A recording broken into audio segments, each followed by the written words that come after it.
Bwana Yesu asifiwe. Bwana Yesu asifiwe sana. Ilikuwa siku ya Alhamisi, niliamka saa 6 usiku, nikaingia kwenye maombi mpaka saa 11. Saa 11 kama dakika 59 nikaamua kwenda kulala. Nilipoingia kulala nikaletewa njozi.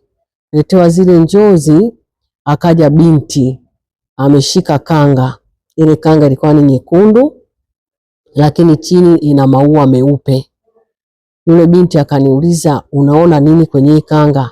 Nikamwambia nayaona maua. Akasema haya sio maua. Nikasema hapana, mimi naona maua.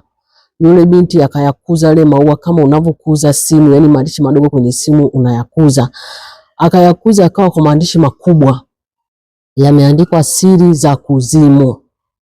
Akaniambia hii ni kwa nje, hii kanga imeandikwa ni kwa nje. Sasa ngoja nikugeuzie ambacho kiko ndani ya kanga. Yani kanga ukivaa unavaa kwa nje, wakati mwingine unaweza kuvaa kanga ukageuza ukavaa kwa ndani.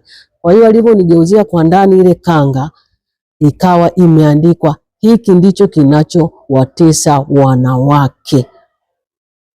Hiki ndicho kinachowatesa wanawake. Nikashtuka kwenye ile njozi.